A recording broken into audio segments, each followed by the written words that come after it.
This past season, the Duke Blue Devils had 45 million former players in the NBA. While that might be an exaggeration, Duke still made up roughly 5% of the NBA. And so our series review of the past NBA season continues today on Locked On Blue Devils. Let's talk Luke Kennard, let's talk Grayson Allen, and Marvin Bagley III, all coming up on today's edition of Locked On Blue Devils. Here we go. Dick Vitale, hey, make sure you listen, man, to Locked On Blue Devils with JJ Jackson. He's awesome, baby. You are Locked On Blue Devils, your daily podcast on the Duke Blue Devils, part of the Locked On Podcast Network, your team every day.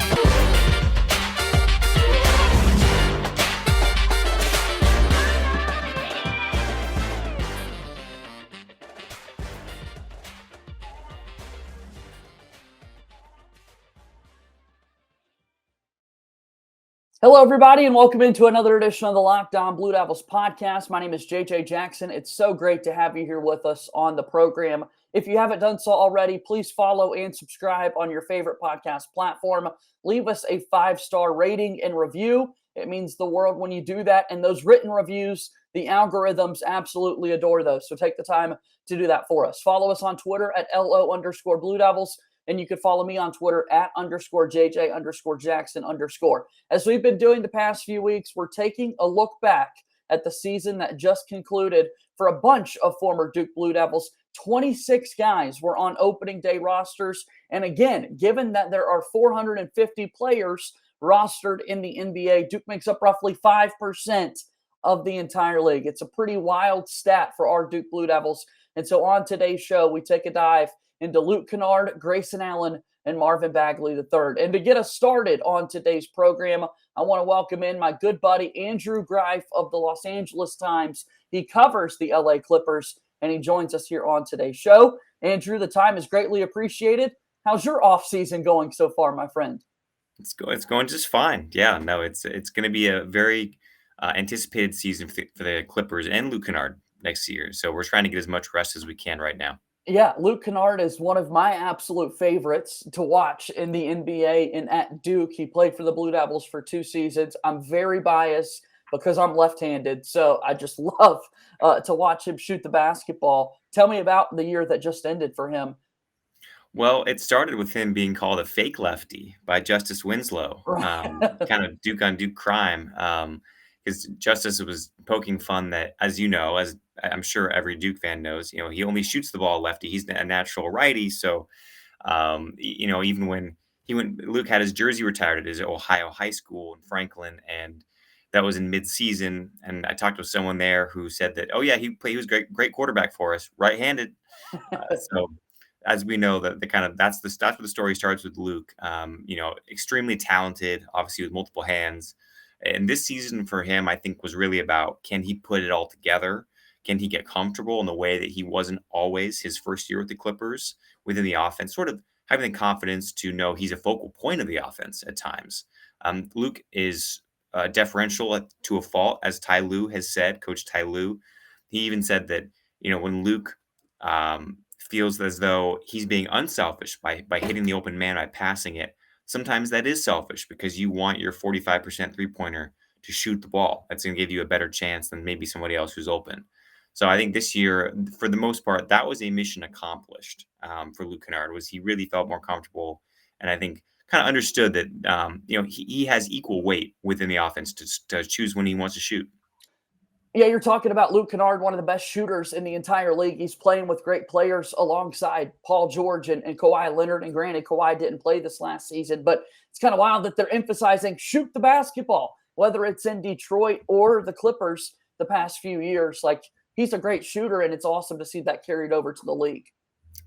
In training camp last year, the Clippers had training camp in San Diego State. Obviously, Kawhi didn't take part, but he was watching some of it. But on one of the early days, Coach Ty Lue stopped practice and directly told Luke, "You need to shoot. You need to shoot." He had passed up a shot. That's something, again, he got better at throughout the year. But there were times, even late in the season, the last half of the season, where Ty Lue again would say, you'd ask him what he thought about the previous game, and he'd say, well, I looked at the film and Luke passed up several shots. He can't be doing that. So they really, again, I think that some of that times that messaging is internal, right? It's telling a guy within the locker room, we have confidence in you. And that happened. Both Luke, they love him so much, and sometimes they can get frustrated that he's not taking advantage of his full arsenal, that they'll go public with it and say, Luke, we need you to shoot. We need you to shoot. And again, last year, he's the most accurate three-point shooter in the league. Among qualifying players at 45%. I think he really cemented in a year where there wasn't Kawhi playing and Paul George was largely out of the lineup. And it was a time for pretty much everybody else in the rotation to develop and improve so that when this year's, title ambitions resume, that they'll have a stronger rotation throughout. I think that was very much the case with Luke. And I don't think that one point speaks to that any more than their comeback from 35 points down in Washington in late January, where he hit the three-pointer and is fouled, the game-winning shot, kind of an unbelievable shot. He even had his hands over his face like this in the post-game press conference. He's covering his eyes because he just couldn't believe it. And I think that that gave him even more confidence than he already had. What does next year look like then for Luke Kennard? You mentioned all the great players returning to the lineup for the Clippers. What does it look like for him? Well, I mean, it looks like the Clippers have just as much confidence in him. There was on NBA draft night in June, there was a report that had suggested that, the Clippers were looking to move him. And I sort of, reached out to some sources and just trying to gauge how true it was. And it was immediate from the various different people I spoke with that absolutely not. We have heard nothing like that. And even Lawrence Frank, the team's president of basketball operations, was asked about it at a press conference after the draft, and he said, "We love Luke. We think he's right in the middle of his development curve. He has so much still to do." I think that comment, obviously we know about his shooting. I think that comment had a lot to do with the way his playmaker aspect has been sort of talked about a lot as the potential for him to act, maybe a little more with the ball in his hands. I think that was something that coming out of Detroit, people thought was a little underrated. That he did there. The possibility was there for more for him. We haven't really seen that happen a whole lot. He's just been, that guy who's been so valuable as a spot up. But I think there is still that part of his game that can be unlocked. It might be harder to do it this year when you have Norman Powell likely coming off the bench, a great ball handler. Is John Wall going to be coming off the bench? You have Reggie Jackson. Obviously, you have high usage players, Kawhi Leonard and Paul George. So it probably will be more likely that he's the guy who's catching and shooting with other guys making those plays. But I don't think we should necessarily overlook that aspect of his game. And catching and shooting is something that he does really well. So he should feel comfortable with that game plan moving forward. Andrew, the time is greatly appreciated. Myself and all the Duke fans out there will definitely be following along to make sure we're up to date on what Luke Kennard's doing at the next level. How can we follow you and find your work? Yeah, and just thanks for allowing me to talk about it, Luke. First of all, I work at the LA Times, so just follow me, latimes.com. Go to sports, go to Clippers. You'll find all my work there. I'm also on Twitter at Andrew Greif. That's Greif. Thanks for the time today, Andrew. We'll do this again soon. Thanks so much. That's Andrew Greif of the LA Times joining us here on today's episode of Locked On Blue Devils. When we come back, we'll talk a little bit about Grayson Allen and also discuss Marvin Bagley III in this upcoming season. Today's show is brought to you by Built Bar. If you haven't tried Built Bar Puffs yet, you're depriving yourself of one of life's greatest joys. And guess what? There's a brand new flavor. It's delicious. It's the indulgent cookie dough. That's right. A new flavor. Cookie dough chunk puffs are coming to Built Bar. 15 grams of protein in them and only 160 calories. Try these out. Go to built.com. Use promo code LOCKED15, LOCKED15, and get 15% off your order. That's promo code LOCKED15. Built Bar is a proud sponsor of the Locked On Blue Devils. And we're back on Locked On Blue Devils. JJ Jackson alongside my good buddy Kane Pitman. He is one of the hosts of the Locked On Bucks podcast as we continue our Duke in the NBA season preview and review. Kane, thanks for the time. It's good to hear from you and good to have you on the show today. Well, it was good. We had a Duke player on the Bucks, so we can actually do this off season. So no, it's no trouble at all. Yeah. So a year ago, August 2021, the Milwaukee Bucks acquired Grayson Allen as he played this past season for the Bucks, played for the Memphis Grizzlies and has also spent time with the Utah Jazz in his NBA career. When the Bucks acquired Grayson Allen, what did you know about him? What kind of expectations did you have for him?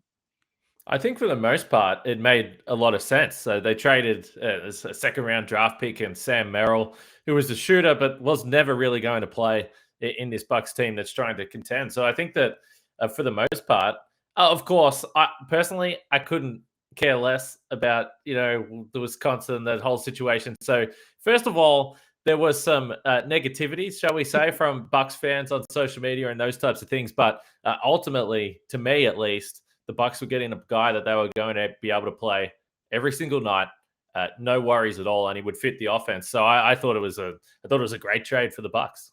Yeah, no, I mean, it was funny that you bring that back up to mind because anytime you could celebrate a Duke national championship is a good thing. And his performance as a freshman, the least kind of heralded guy on the team his freshman season, to emerge the way he did against Wisconsin, I forgot all about that. But there were some Bucks fans that might have been a little salty now that they were going to have to root for Grayson. Tell me about the season that he just had. How good was he for Milwaukee?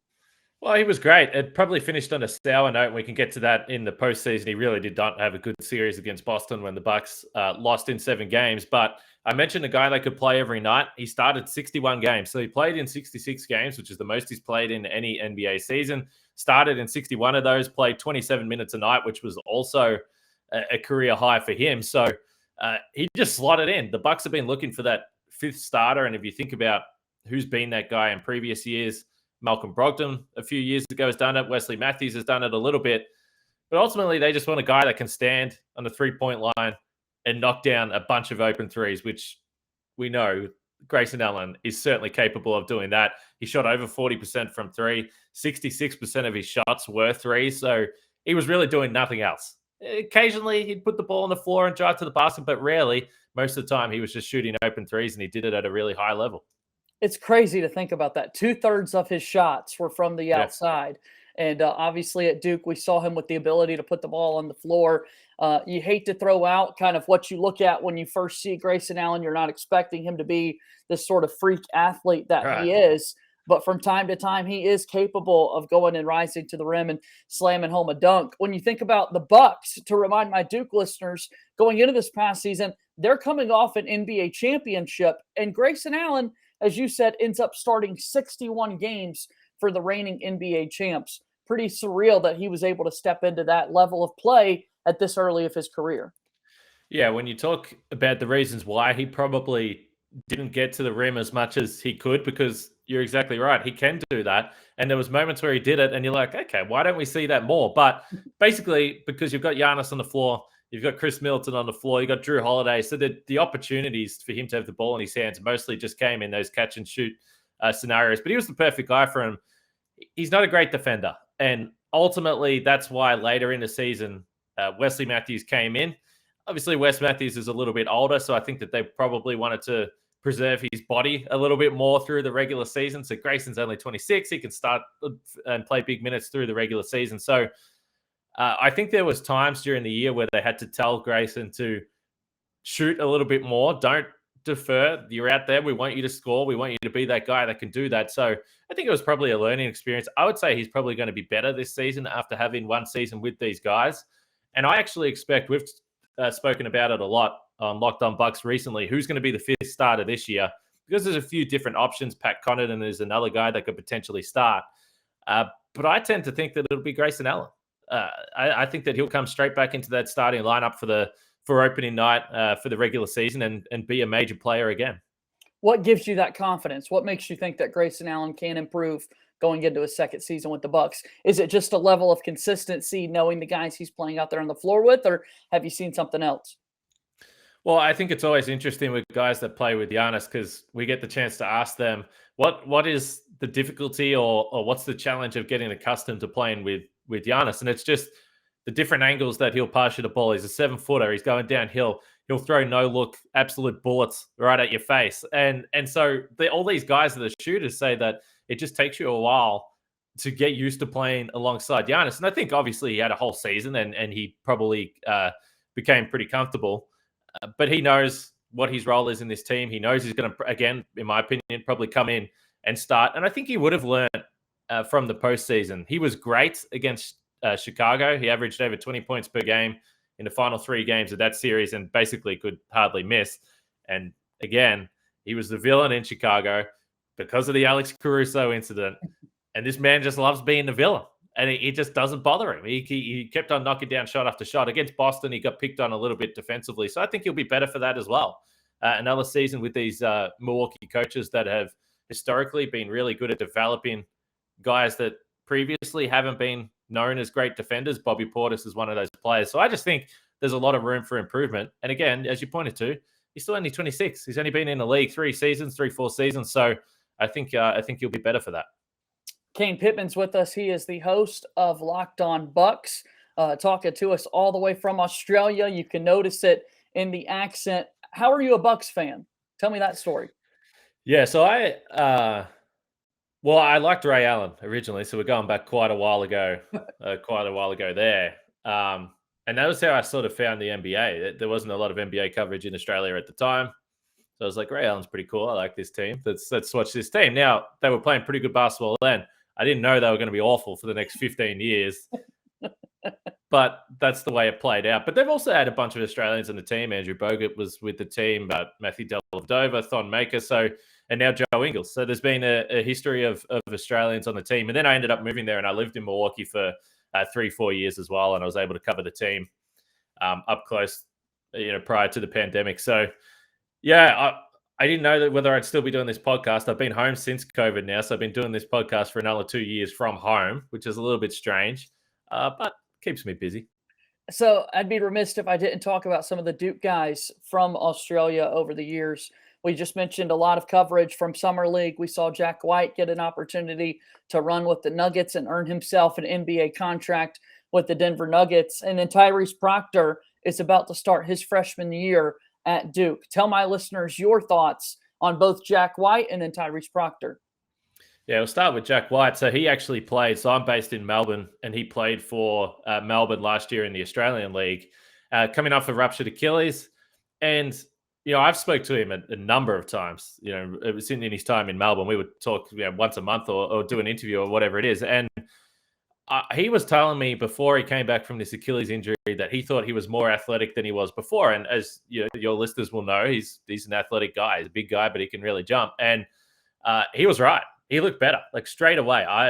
To come back from an Achilles injury and play the way he did defensively, he's awesome. I think offensively, he was still trying to figure it out through the season, but he dominated for Australia in World Cup qualifiers last month. They were playing a bunch of games there, and then just went straight over to Denver, and he just plays basketball. He's not going to be a star, but I think what you want from a role player who can defend, is an elite rebounder, and again, as athletic as Jack White is, it's a pretty good story. And I'm not sure how many of your listeners thought, he spent his time at Duke. Obviously, he was popular, but didn't play huge minutes over the course of his career. I'm not sure how many of your listeners thought he would get to the NBA, but he's a hard worker. He's continued to work, and it's much deserved. Awesome to see Jack White get that opportunity. Known for his outside shot at Duke, knocked down a couple of big threes for the Blue Devils. Yeah. Also wore jersey number 41, which isn't a popular number for Duke players to wear, so that stood out in itself. All right, tell me about Tyrese Proctor. He's one of the last freshmen to join the Duke basketball team for this upcoming year, and coming a year earlier than people thought he would be. We know he's been playing in the NBA Global Academy and that sort of thing, but give us an idea of who Tyrese Proctor is and what kind of a player he can be. Yeah, I'm not going to pretend to have any clue about the Duke roster this year, but so I don't know what the expectations are from your point of view, but people in Australia are seriously excited about this kid. He's following on from Josh Giddey and then Dyson Daniels at the last NBA draft, 2 guys that went top 10, and people think that Tyrese Proctor is on that talent level. He's been followed for multiple years. This is a guy that people have been super excited about, and again, Australia just went to the Asia Cup that was played in Indonesia, and Tyrese Proctor was a big part of that team. He was one of the first guys that came off the bench, and it was the Asia Cup. So Australia were favorites in every game they played. They were better than everyone there. But Tyrese Proctor, there was a couple of games where the team looked shaky, and it's just this 18-year-old kid walks out there. He's like, all right, I'll hit a big shot. All right, I'll get to the basket. I'll make the right play defensively. So he just looked super calm. He looks super ready. And the best thing about him is he doesn't actually have the ball, and he have to have the ball in his hands. He shot over 40% from three across this window, so he can really shoot it. He can really play make, and like most Australians, he'll defend. So again, I don't know where he projects to crack into the rotation, but I think you got a really, really good one. I think he's great. Yeah, I promise you he's going to play a lot for Duke this year. Yeah. Like he's definitely going to be a name, and Duke's excited that he is going to come play for a season. Felt like there could be a chance if he didn't come this year, he wouldn't have gone to college at all. He would have just jumped straight to the NBA. So we're happy to be able to get him to wear that Duke uniform for one season. Kane, this has been so much fun. I want my listeners to check out Locked On Bucks this upcoming year to hear all about Grayson Allen, and then also to see the success of some other Australian players this upcoming year. Thanks for the time today, Kane. Anytime, man. And I don't watch any college basketball, really. As an Australian, I never had any affiliation to any school. But because of Tyrese, I'll be watching as many Duke games as I can, so I'm excited. That's what we love to hear. Thanks for the time. That's Kane Pitman joining us on Locked On Blue Devils. And welcome back into Locked On Blue Devils here today. JJ Jackson alongside my good buddy Khahil of the Locked On Pistons podcast joining us on the show as our Duke in the NBA series continues. And Ku, as it's well known, Duke loves to put players into the NBA. It feels like you're always going to run into a Duke guy across the league. And Marvin Bagley III, Frank Jackson, both played for Duke this past season. So thanks for taking some time to join me on the show today, friend. Absolutely, man. I like what you're doing. Happy to join. All right, so let's talk about the Pistons this past year. I want to get to Marvin Bagley III in just a moment. He just got a payday. He seems to be a part of the Pistons' future plans moving forward. Tell me about Frank Jackson and what he was able to do this last year for Detroit. Frank Jackson, this past season, I would say was pretty disappointing. From both him and the Pistons side, the Pistons were looking for a little bit more from him. I'm sure he was looking for a little bit more from himself. So far throughout his NBA career, he's been very uneven and very inconsistent. He spent his first 2 years with the New Orleans Pelicans, couldn't really latch on there. And his whole prototype, his whole archetype is built around the fact that he's supposed to be a great shooter and an overall good scorer. But it just hasn't been true for the majority of his career. The 2 seasons before he joined Detroit, he was shooting at 31% from deep and 32% from deep. So when the Pistons took a flyer on him in 2020, 2021, that was the 1 year that he actually fulfilled what it seemed like he was supposed to be in the NBA. He had an incredible season for the Pistons. He averaged 9.8 points a game. He shot 45% from the field and almost 41% from deep on 3.8 attempts. So his first season with Detroit had a lot of fans, and including myself, very high on him, and thought that he could be a legitimate piece moving forward as a pure scorer coming off the bench for the Pistons. I said multiple times last season, or I guess 2 seasons ago, I should say now, on the podcast, mentioning that I thought he was probably their best pure scorer on the team because of how well he had played for the Pistons. So he ended up getting a nice contract with the Pistons. I think it was a 2-year, $7 million contract and a team option on the second. And this past season, he dealt with a lot of injuries. He was in and out of the rotation because of it. He rode very high highs and very low lows. He crashed back down from his shooting beyond the arc. Again, he shot 30% from deep on 5.3 attempts. He did average 10.6 points per game, but his efficiency went way down. So I think there's a place in the league for Frank Jackson. But I think the thing I'm worried about with Frank is I think he might be running out of opportunities to remain consistent and do what he's supposed to be at the NBA level. I know the Pistons ended up declining his team option, which to be honest, was somewhat a little surprised because he was such a cheap option. Right. And his archetype is a shooter, and they need shooting. But obviously his past season, I think the Pistons came away thinking that first season in Detroit was more of an outlier than it was the consistent norm. And I'm rooting for Frank Jackson. He was a fan favorite. Everyone loved him. He was a super goofy, fun guy. But he has to remain consistent. He has to do what he's supposed to do more consistently if he wants to remain in the NBA. If he can do that, I really think he could be a rotation piece for a playoff team because everyone needs a guy who can come off the bench and just get buckets instantly. And in that first year with Detroit, he did that. Second year, whether it was injury or all that, coming into the fact of why he was so inconsistent, that just how it played out. As you know, and talking about Frank Jackson, Duke has turned into a one-and-done factory, as my listeners certainly know that. So we only got to experience Frank Jackson for 1 year at Duke before he went and pursued the professional basketball route. And you kind of ran through the career he's had. Definitely known for his fashion off the floor. I saw this season, it looked like Frank was sporting a mustache from time to time too, which was a really fun look. So I'm with you. Hopefully, again, the Pistons don't look like the option for him this upcoming season. Hopefully he can find a new home and get another opportunity. Sneaky athletic too. I mean, the guy's got some bunnies to him. That was something.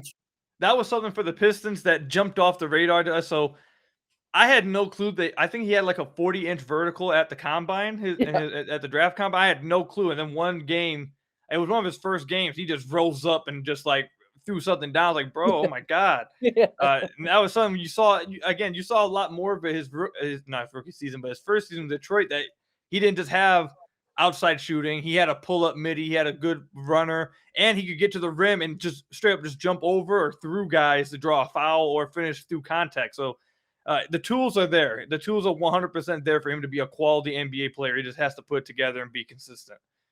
Khahil from the Locked On Pistons podcast is joining me here today on Locked On Blue Devils. Our Duke in the NBA series moves on. Last year, Marvin Bagley III was sent from the Sacramento Kings, his first NBA home, to the Detroit Pistons. And this offseason, we saw Bagley III get a brand new deal with the Detroit Pistons. What was it about his play that Detroit decided, you know what, we want to keep this Marvin Bagley guy around? So Marvin Bagley's very interesting. He's I guess I don't want to say controversial, but he's very. If you talk about Marvin Bagley, you're going to get a very extreme one side. You're going to get a very extreme the other side. Polarizing. Yes, polarizing. I guess that should be the best word for it. So the thing with Marvin Bagley is it's a consistent argument in the Pistons fan base and community right now about, was it really how good Marvin Bagley was for the Pistons, or was it more about the fact the Pistons were just so much lacking what it was he brought to the table that it made him feel like he was such a great player? Right. What I believe is it's somewhere in the middle. He 100% had, I think, what was probably his best season, or I mean, he only played like 17 games for the Pistons at the end of the year, so I don't want to say a season. But I think probably his best stretch of basketball in his entire career. He played incredibly just consistent offensively. Defensively, he's a pretty big liability defensively. He has a long way to go defensively. He has to become some kind of a consistent defender, at least with his focus and his team defense. He may never be a good individual defender, but he has to be at least a good team defender and someone who's consistently, paying attention to what's going on that side. But offensively, the dude, if he touches the ball within 5 feet of the basket, the ball's going in the bucket. Like he doesn't miss when he gets close to the rim. If he gets the ball close to the rim, it's straight up either you're going to have to foul him and he's going to go to the free throw line, or he's just either going to dunk on you or lay it over you. Like for the 18 games that he played with the Pistons, he shot 87% around the rim. That's just like that's insane. He has incredible touch around the rim. And not only is he pretty athletic, obviously, I'm sure you guys would know, all of your listeners, that he's very athletic. He has an extremely talented, I don't know if I should say talented, but rare second jump that allows him to, even when he does miss, he just gets it right back and fills it up. He is very explosive. And the fact that the Pistons were lacking such a rim runner and some kind of lob threat for their team, the fact that he was able to bring that as soon as he joined the team, he instantly brought insane chemistry with Killian Hayes, great chemistry with Cade Cunningham in the pick and roll. And it's not a coincidence that the Pistons offense took off. They went from looking like one of the worst offensive historically, not just in the league, just historically worst offenses, to being an okay offense once Marvin Bagley arrived. And that's simply because he provided them that lob threat, and he was playing so well within their system that I understand completely why they brought him back. I understand completely why they gave him his deal. Good for him getting his money. We're a little bit edgy with the fact that there's no team option on it or no, partial guarantee anywhere. The fact that all 3 years is guaranteed, but he got his money. Good for him. Definitely a very versatile player offensively. And if he can get more consistent defensively and start to improve a little bit on the outside shooting, he may never be the second overall pick like he was drafted to be, but he definitely has a future in the NBA as a quality NBA player, and the Pistons are hoping he becomes that for them under this 3-year contract.